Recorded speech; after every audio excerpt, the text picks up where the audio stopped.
सभी सुधी विद्यार्थियों को हार्दिक शुभकामनाएं। घर में रहें और पढ़ें। प्रस्तुत सत्र में एमए इतिहास द्वितीय सेमेस्टर तथा बीए प्रथम खंड के विद्यार्थियों के निमित्त पठन सामग्री प्रस्तुत है। इस सत्र में महाजनपदों के उदय की परिस्थितियां, उनके प्रकार, उनमें समानता, असमानता, प्रतिस्पर्धा एवं एकीकरण का अध्ययन प्रस्तुत है। भारत में लोहे का आरंभ ईस्वी पूर्व लगभग 1000 के आसपास हुआ। लगभग ईस्वी पूर्व 700 तक लोहे का प्रयोग पहले से अधिक होने लगा था। लोहे से निर्मित औजारों से कृषि तथा अन्य साधनों में प्रगति हुई। तकनीकी उपलब्धियों के कारण खेती के नए औजारों और उपकरणों की मदद से किसान आवश्यकता से अधिक अनाज पैदा करने लगे।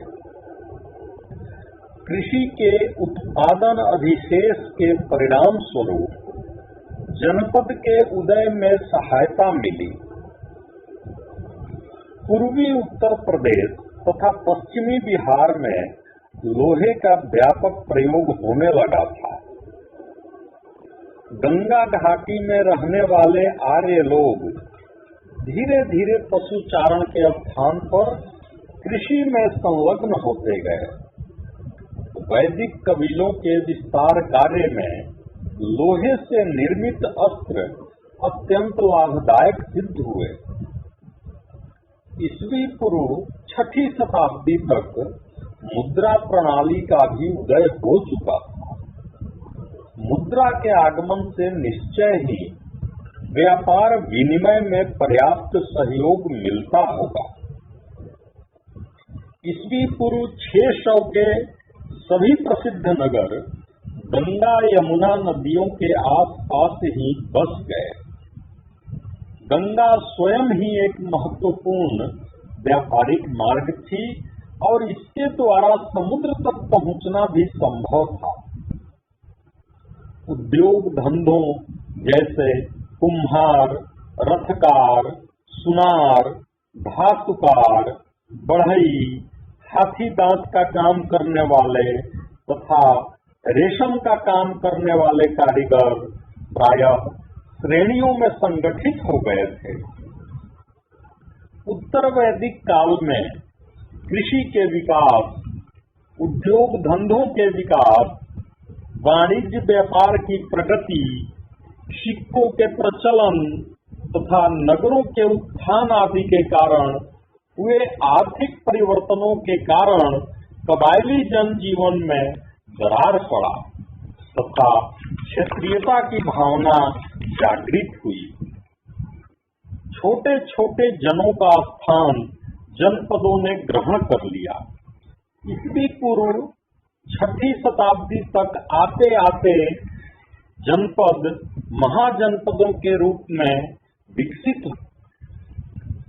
6ठी शताब्दी ईस्वी पूर्व के प्रारंभ में उत्तर भारत में सार्वभौम सत्ता का पूर्णतया अभाव था। संपूर्ण प्रदेश अनेक स्वतंत्र राज्यों में विभक्त था। गौतम बुद्ध के समय समस्त उत्तरी भारत 16 बड़े राज्यों में विभाजित था। अंगुत्तर निकाय में इन्हें 16 महाजनपद कहा गया है। इनमें अधिकतर राज्य विंध्य के उत्तर में थे और पश्चिमोत्तर सीमा प्रांत से बिहार तक विस्तृत थे। महाजनपदों में 15 उत्तरी भारत में तथा एकमात्र अस्मक महाजनपद दक्षिण भारत में स्थित था। अधिकांश जनपदों के विकास में 3 रूप दिखाई देते हैं। पहला, कुछ जनों या कबीलों ने अकेले ही जनपद की अवस्था प्राप्त कर ली, यथा मत्स्य, चेदी, काशी, कोसल आदि। दूसरा, कुछ जनों में पहले संयोग हुआ और उसके पश्चात उसका जनपद के रूप में विकास हुआ, यथा पांचाल जनपद में 5 जनों का संयोग था। तीसरा, अनेक जन अधिक शक्तिशाली जनों के द्वारा विजित होने के बाद उन्हीं में मिला लिए गए। अज जन इसका उदाहरण है। अंगुत्तर निकाय में जिन 16 महाजनपदों का उल्लेख है, उनमें 2 प्रकार के राज्य थे। पहला, राजतंत्र। इनमें राज्य का अध्यक्ष राजा होता था। इस प्रकार के राज्य थे अंग, मगध, काशी, कोशल, चेदी, वत्स, कुरु, पंचाल, मत्स्य, सूरसेन, अश्मक, अवंती, गंधार तथा कंबोज। दूसरा, गणतंत्र। ऐसे राज्यों का शासन राजा द्वारा न होकर गण अथवा संघ द्वारा होता था। ऐसे राज्य थे वज्जी तथा मल्ल। ऐत्रेय ब्राह्मण के अनुसार पूर्व दिशा के राजा साम्राज्य के लिए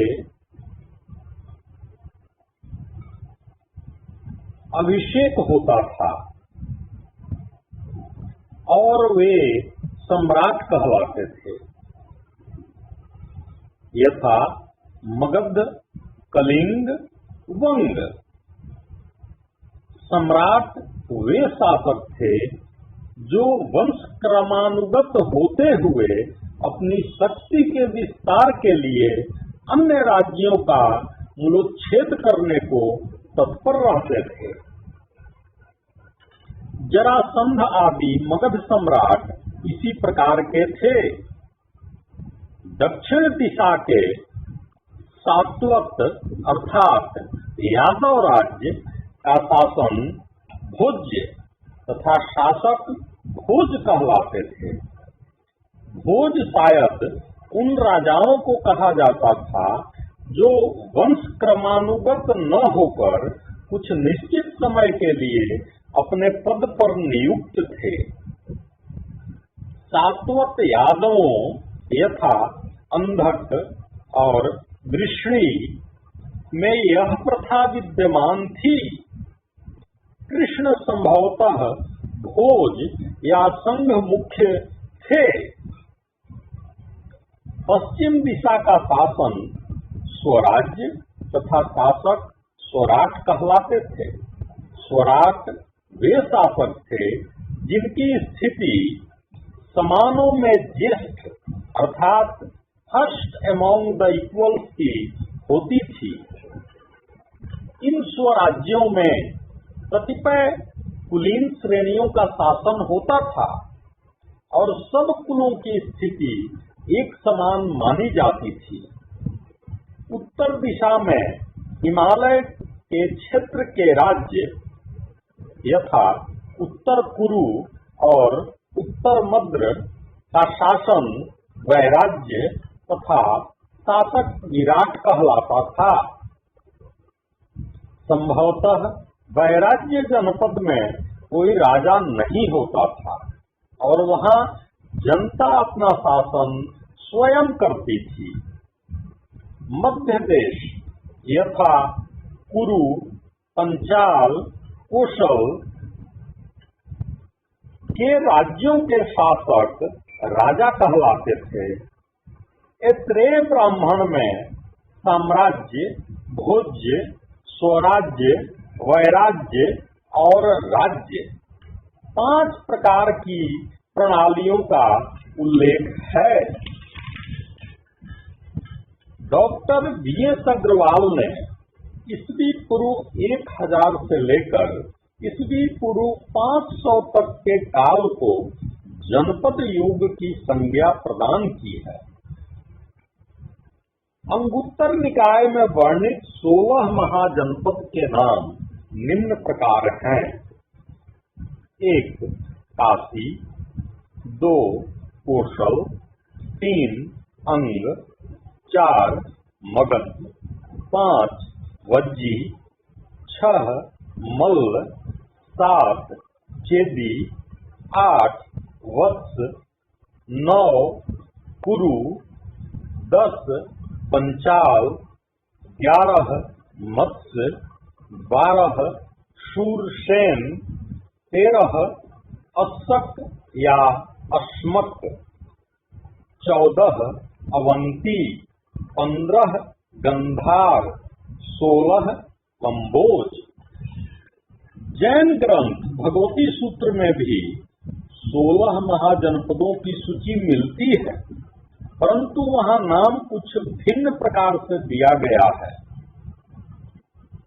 यथा 1 अंग, 2 बंग, 3 मगध अर्थात मगध, 4 मलय, 5 मालव, 6 अच्छ, 7 वच्छ अर्थात वत्स, 8 कुच्छ, 9 पाढ़्य, 10 लाढ़, 11 वज्जी, 12 मोली अर्थात मल्ल, 13 काशी, 14 कोशल, 15 अवध, 16 संभुत्तर।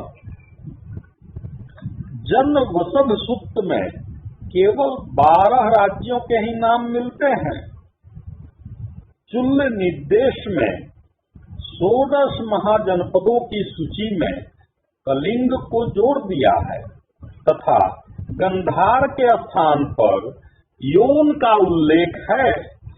महावस्तु में गंधार तथा कंबोज के स्थान पर क्रमशः शिवी तथा दशान के नाम मिलते हैं। इतिहासकार हेमचंद्र राय चौधरी का विचार है कि भगवती सूत्र की सूची में जिन राज्यों का नाम है वे सुदूर पूर्व तथा सुदूर दक्षिण भारत की राजनैतिक स्थिति के सूचक हैं। ये राज्य अंगुत्तर निकाय में उल्लिखित राज्यों के बाद के हैं। 1 काशी महाजनपद वर्तमान वाराणसी तथा उसका समीपवर्ती क्षेत्र ही काशी महाजनपद था। काशी जनपद की राजधानी वाराणसी थी।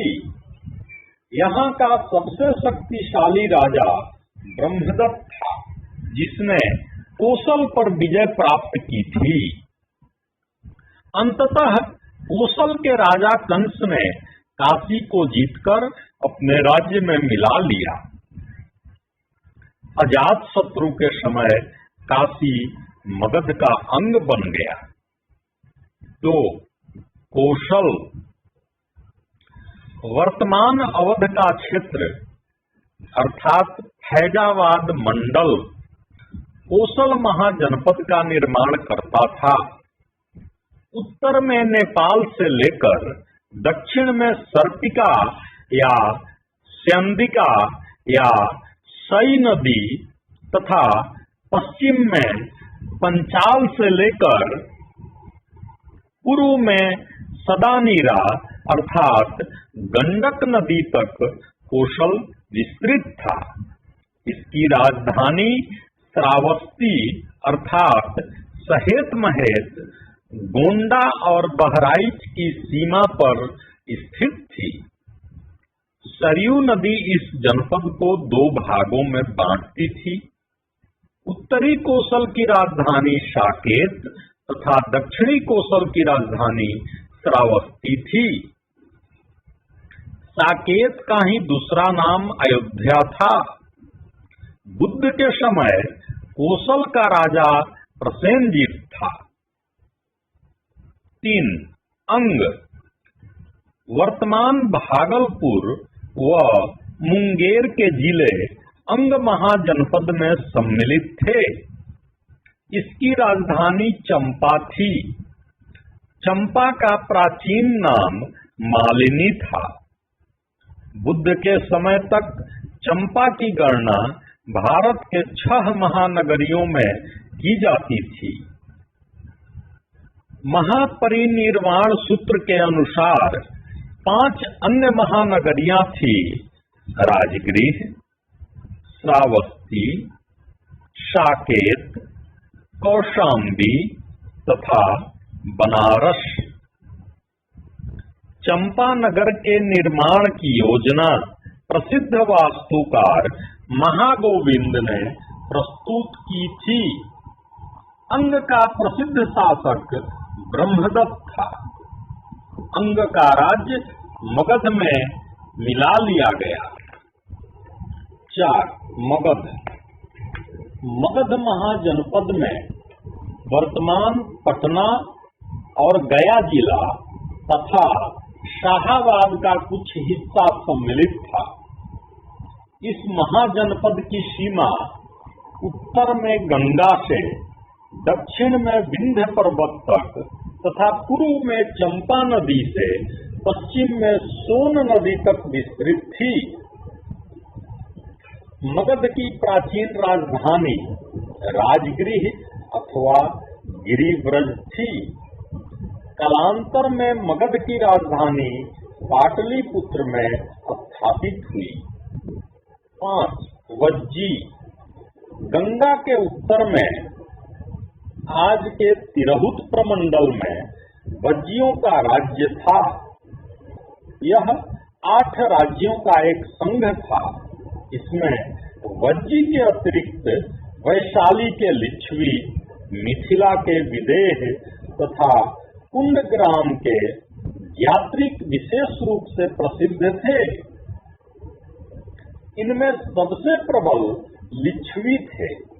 इनकी राजधानी वैशाली, आधुनिक बसाड़ थी। मिथिला की पहचान नेपाल में स्थित जनकपुर से की जाती है। मिथिला में पहले राजतंत्र था, परंतु बाद में गणतंत्र स्थापित हो गया। कुंडग्राम वैशाली के समीप ही स्थित था। संभवतः अन्य 4 राज्य उग्र, भोग, इक्ष्वाकु तथा कौरव थे। 6. मल्ल पूर्वी उत्तर प्रदेश के देवरिया जिले में मल्ल महाजनपद स्थित था। वज्जी संघ के समान यह भी एक संघ राज्य था। इसके 2 भाग थे, जिसमें एक की राजधानी पावा अर्थात पडरौना तथा दूसरे की राजधानी कुशीनारा अर्थात देवरिया जिले में कश्या थी। कुशीनारा में ही महात्मा बुद्ध ने निर्वाण प्राप्त किया था।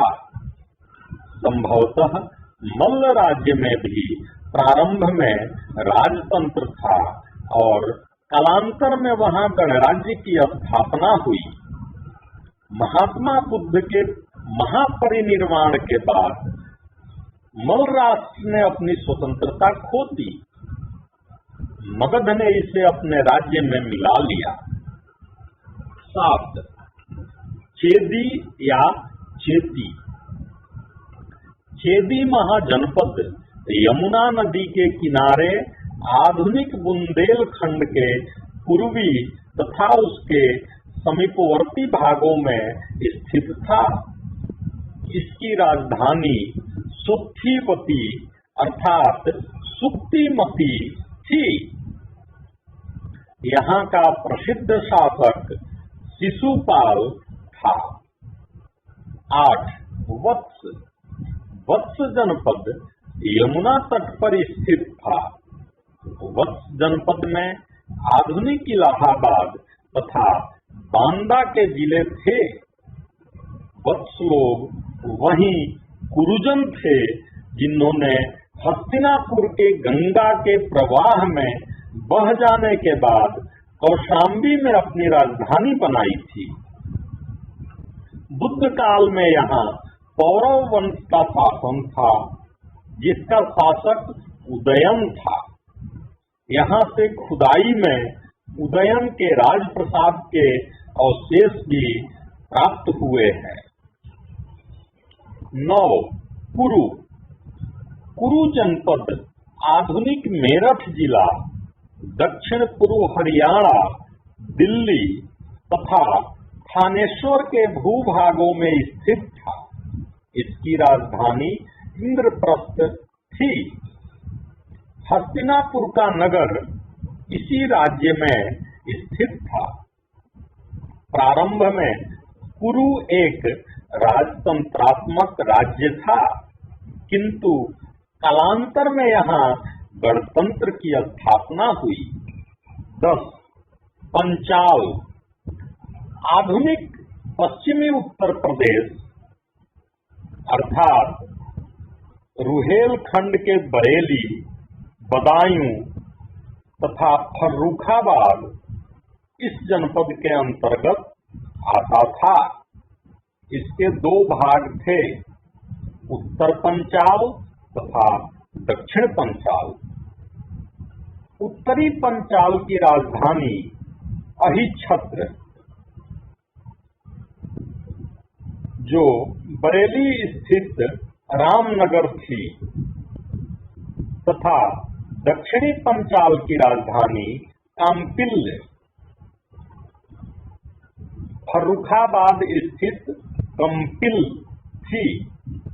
हिमालय से लेकर दक्षिण में चंबल नदी तक तथा पूर्व में कोसल और पश्चिम में कुरु जनपद की सीमाएं थीं। काम्यकुब्ज अर्थात कन्नौज का प्रसिद्ध नगर इसी राज्य में था। पंचाल मूलतः एक राजतंत्र था, किंतु कौटिल्य के समय तक वह एक गणराज्य हो गया था। 6ठी शताब्दी ईस्वी पूर्व में कुरु तथा पंचाल का एक संघ राज्य था। 11. मत्स्य। राजस्थान प्रांत के जयपुर क्षेत्र में मत्स्य जनपद बसा हुआ था। राजा विराट जो संस्थापक थे, उनके नाम पर इसकी राजधानी विराटनगर थी। 12. सूरसेन। आधुनिक ब्रजमंडल क्षेत्र में यह महाजनपद स्थित था। इसकी राजधानी मथुरा थी। प्राचीन यूनानी लेखक इस राज्य को सूरसेनोई तथा इसकी राजधानी को मेथोरा कहते हैं।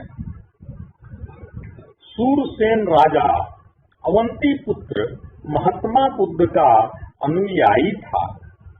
महाभारत तथा पुराणों के अनुसार यहाँ यदु वंश का शासन था। कृष्ण यहाँ के राजा थे।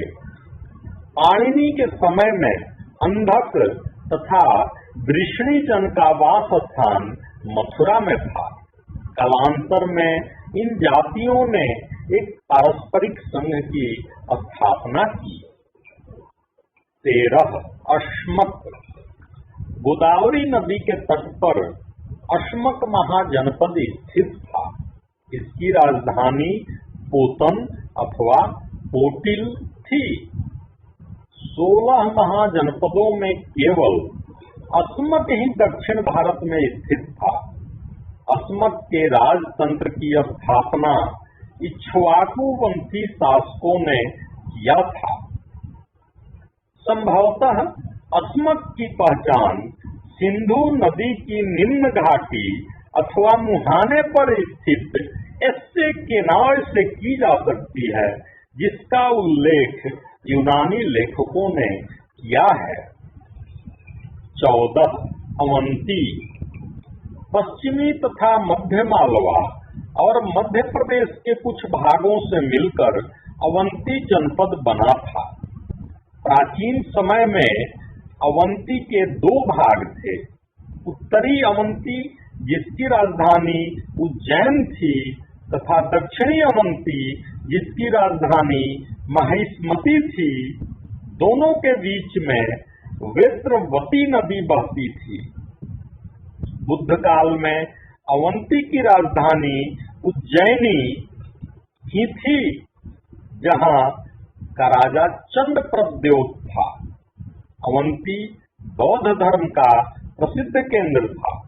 राजनैतिक तथा आर्थिक दोनों ही दृष्टियों से उज्जैनी प्राचीन भारत का एक अत्यंत महत्वपूर्ण नगर था। यहाँ लोहे की खानें थीं तथा लुहार इस्पात के उत्कृष्ट अस्त्र शस्त्र निर्मित कर लेते थे। इस कारण यह राज्य सैनिक दृष्टि से अत्यंत सबल हो गया। मगध सम्राट शिशुनाग ने अवंती को जीतकर अपने राज्य में मिला लिया। 15 गंधार। प्राचीन भारत के उत्तरी भाग में, जिसे उत्तरापथ भी कहा जाता है, दो जनपद गंधार तथा कंबोज था। गंधार महाजनपद पाकिस्तान के पेशावर तथा रावलपिंडी के इलाके में स्थित था। इसकी राजधानी तक्षशिला प्राचीन काल में विद्या एवं व्यापार का प्रसिद्ध केंद्र थी। तक्षशिला की स्थापना भरत के पुत्र तक्ष ने की थी। इस जनपद का दूसरा प्रमुख नगर पुष्कलावती था। 6ठी शताब्दी ईस्वी पूर्व के मध्य में यहाँ पुक्कुशाती अथवा पुष्कर सारिन नामक राजा राज्य करता था। 16 कंबोज। राजौरी तथा हजारा के जिले अर्थात दक्षिणी पश्चिमी कश्मीर तथा काफिरिस्तान के भाग को मिलाकर कंबोज महाजनपद बना था। हिंदू कुश से लेकर काबुल तक का प्रदेश काफिरिस्तान अथवा कपिशा कहलाता था। इसकी राजधानी राजपुर अथवा हाटक थी। कालांतर में यहाँ राजतंत्र के स्थान पर संघ राज्य स्थापित हो गया। कंबोज जनपद अपने श्रेष्ठ घोड़ों के लिए विख्यात था। कौटिल्य ने कंबोजों को वार्ता शस्त्रोपजीवी संघ अर्थात कृषि, पशुपालन, वाणिज्य तथा शस्त्र द्वारा जीविका चलाने वाला कहा है। गंगा घाटी में अधिशेष उत्पादन एवं लौह तकनीक के आगमन से जिन बड़े बड़े राज्यों की स्थापना हुई, उन्हें परारोपण का आदि रूप निश्चित करने का मौका मिला तथा उन्होंने एक प्रकार की नौकरशाही को भी जन्म दिया। राजा की सहायता के लिए नियुक्त इन पदाधिकारियों में संग्रहित, सूत, ग्रामणी, भागदूत, पुरोहित आदि थे। इन्हें रत्नीन कहा जाता था। पुरोहित धार्मिक मामलों में राजा का सलाहकार होता था। सेना के प्रधान सेनानी कहलाते थे। 6ठी शताब्दी ईस्वी पूर्व के उत्तरार्ध तक भारतीय राजनीति में मात्र 4 शक्तिशाली राज्यों का प्रभुत्व दृष्टिगोचर होता है। संभवतः साम्राज्य विस्तार की महत्वाकांक्षा के परिणाम स्वरूप छोटे जनपदों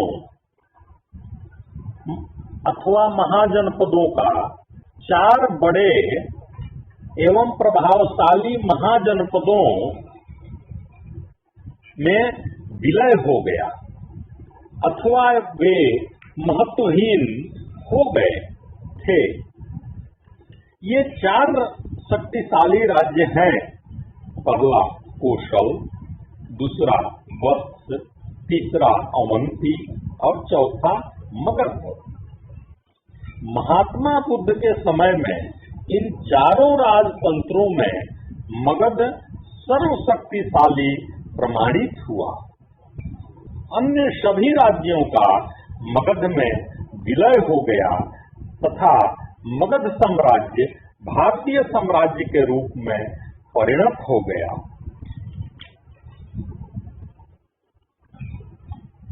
नीचे संदर्भ ग्रंथ सूची दिया गया है।